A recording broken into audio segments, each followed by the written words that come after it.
Welcome to The Explainer. Today, we're diving into the story of a man who was, well, a walking contradiction. We're talking about David Levy Yulee, one of 19th century Florida's most important and most controversial founders. So let's just start with a puzzle. Who was David Levy Yulee? Was he a brilliant statesman, a visionary railroad pioneer, or a traitor to his country?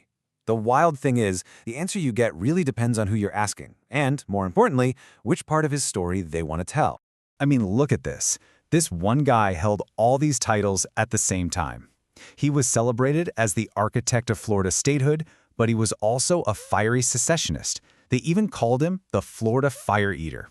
He broke barriers as the very first Jewish person in the U.S. Senate, and he was also a man who built his massive fortune on the backs of enslaved people. So the big question is, how can a single person's legacy be so completely split down the middle?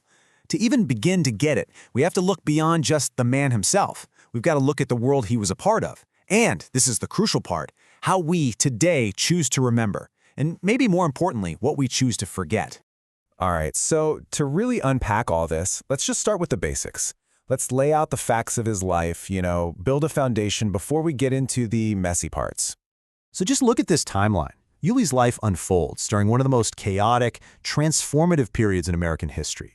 I mean, he was born into a well-known Jewish family in the Caribbean, makes his way to Florida, and becomes this key player in its entire journey, from a rough territory to a brand new state, and then right through the absolute trauma of the Civil War and everything that came after. And his career? It's just a masterclass in these stark contrasts. On one side of the coin, you've got this nation builder, right? A guy helping write Florida's very first constitution, pushing for the state's first railroad to connect one coast to the other. But flip that coin over, and you see a die-hard secessionist. This is a man who, in 1861, literally just walked out of the U.S. Senate and started demanding that the Confederacy seize federal buildings and forts. Okay, so how on earth do we make sense of all this? The answer, it turns out, isn't just buried in old history books. It's actually found in this really powerful idea called social memory. Now, social memory, it's not just, a perfect recording of what happened. Think of it more like the collection of stories a town or a community decides to tell itself about its own past. It's not passive at all. It's a super active, selective thing that really shapes who that community thinks it is right here, right now. And this right here, this quote, this is a really critical point. Whenever you see history out in public, a statue in a park, a museum exhibit, even just a street name, it is never neutral. It's a statement. It's a display of power. It's basically one group at one specific time saying, this is what's important, this is what we value, and this is what we want you to value too. So this whole idea is the key. It's how we're going to solve the puzzle of David Levy Yulee. And to see exactly how it works, let's go look at the actual evidence on the ground in Florida, where you can see these different social memories literally carved into stone.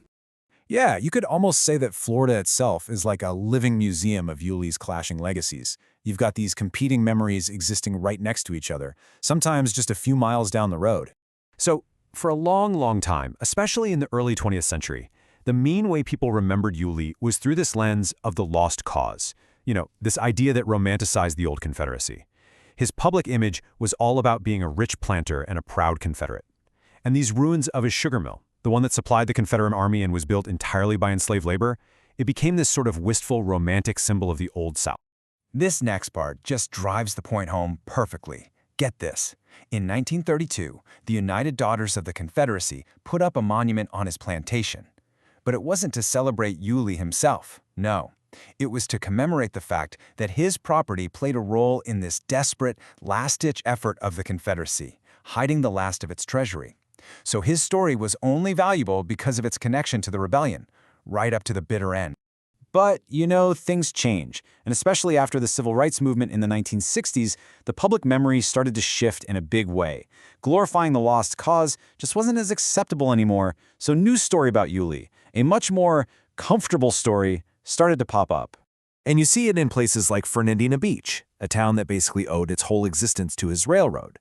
They started to really lean into a different part of his legacy. This new memory was all about Yulee, the railroad pioneer, the guy who brought economic progress and built communities. I mean, that's a much easier history to celebrate, right? And they still do it today with things like Yulee Railroad Days. And then, At the very same time, a third memory starts to take shape.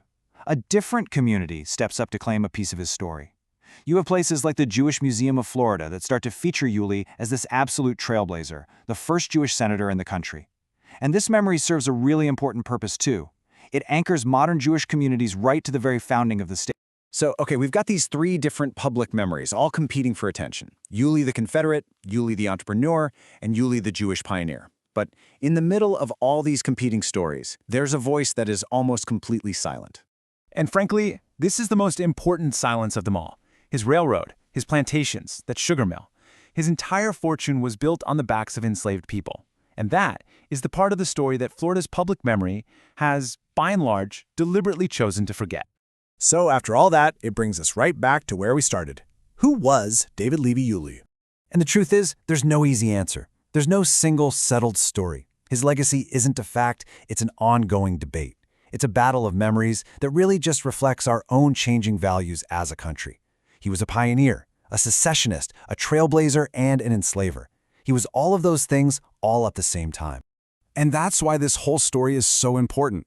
David Levy Yulee is this perfect, powerful example of how we literally build our own past. It's a huge reminder that history isn't just a dusty list of facts and dates. It's an active, living thing, and it's shaped by the choices we make right now about what we want to remember and what we want to leave behind. So in the end, Yulee's complicated, unresolved story leaves a big question for all of us. It kind of forces you to look around your own town, your own community, and ask, whose story gets the monument? And whose story gets left in ruins? Who are we choosing to celebrate? And maybe more importantly, who and what are we choosing to write out of the story altogether?